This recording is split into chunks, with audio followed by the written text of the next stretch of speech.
Hello, good morning student. Online class में आपका स्वागत है। आज हम BSTC फर्स्ट ईयर सब्जेक्ट कला शिक्षा, इसके अंतर्गत हमारा जो टॉपिक चल रहा है प्रदर्शनकारी कलाएं।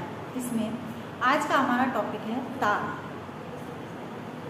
नाट्य शास्त्र के रचयिता भरत मुनि ने नाट्य शास्त्र के रचयिता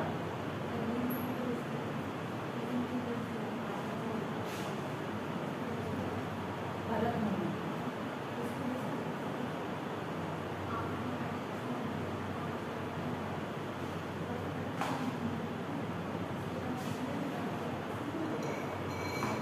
भरत मुनि ने संगीत के काल के नापने के साधन को ताल कहा है।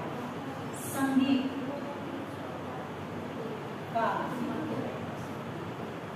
इसको नापने का साधन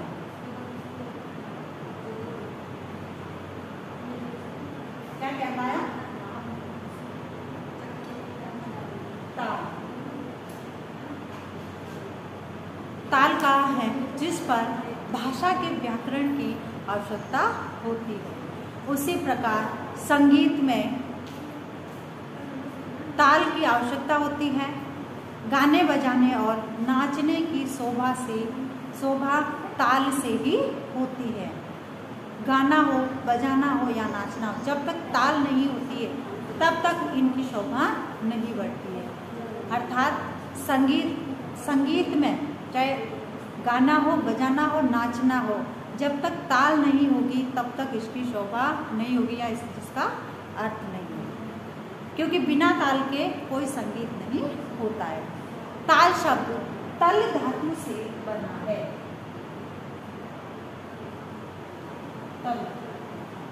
ताल शब्द तल धातु से बना है, जिसमें गीत, वाद्य और नृत्य प्रतिष्ठित होते हैं, वह ताल है। यह प्रतिष्ठा का अर्थ यहाँ है। प्रतिष्ठा का अर्थ होता है व्यवस्थित करना, प्रतिष्ठित यानी व्यवस्था करना, व्यवस्था करना, व्यवस्थित करना, आधार देना या स्थिरता प्रदान करना। आधार देना और स्थिरता।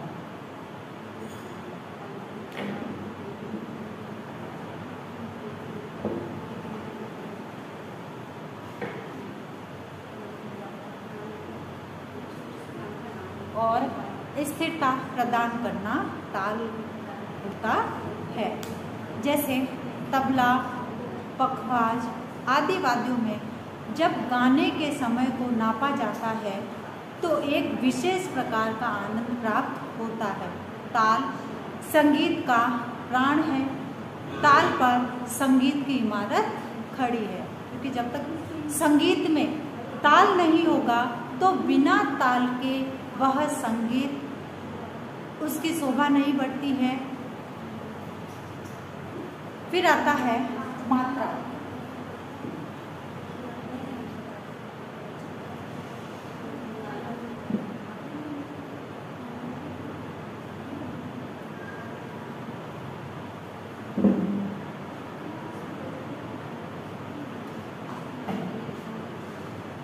ताल नापने की इकाई को मात्रा कहते हैं।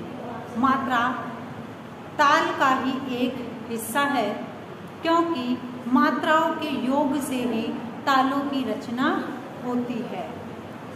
मात्रा की यानी 6 मात्रा की ताल और 8 मात्रा की और 16 मात्रा।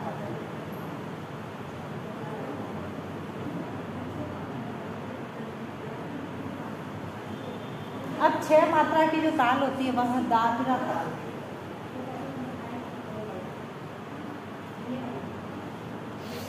8 मात्राओं की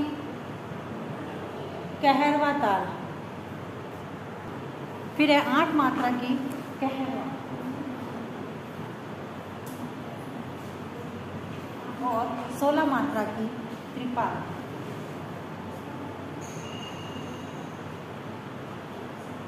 ये सब ताल होती है 6, 8 और 16। अब आता है विभाग।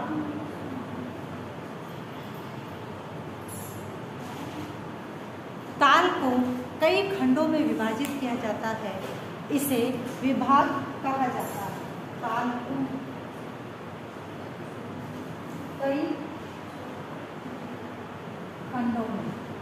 कई खंडों में विभाजित किया जाता है, इसे ताल विभाग कहा जाता है। विभाग बतलाने के लिए ताल को 2 बोलों के मध्य निश्चित इस स्थान पर खड़ी रेखा खींची जाती है। प्रत्येक ताल के विभागों की संख्या भिन्न भिन्न होती है। फिर होता है सम। ताल की प्रथम मात्रा सम कहलाती है।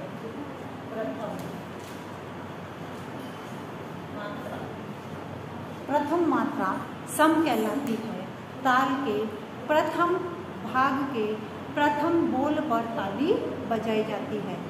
ताल में सम को एक्स का चिन्ह द्वारा चिन्हित किया जाता है।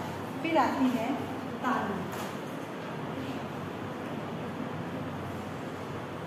अन्य विभागों में जहाँ ताली लगाई जाती है वहाँ ताली को 2 या 2 से आगे की संख्याओं में दर्शाया जाता है। फिर आता है खाली। जिस विभाग के प्रथम बोल के नीचे ओ लिखा हो ताली नहीं लगानी होती है, इसे खाली कहा जाता है। फिर है बोल।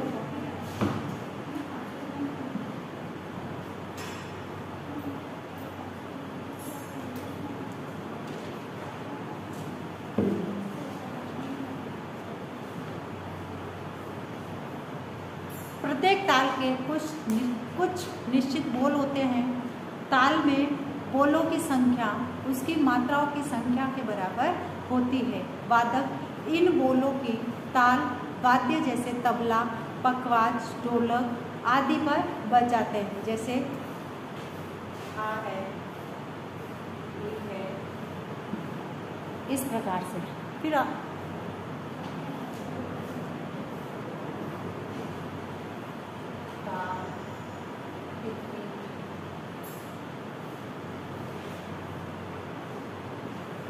धागे ऐसे। फिर है चिन्ह।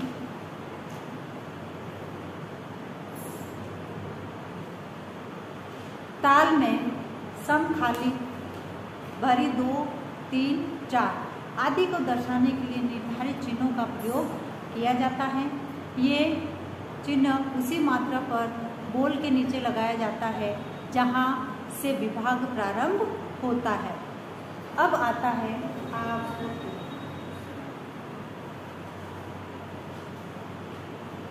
आवृत्ति का अर्थ है फेरना, दोहराना, चक्कर लगाना। ताल को सम से सम तक जितनी बार दोहराया जाता है उतनी बार आवृत्ति होगी।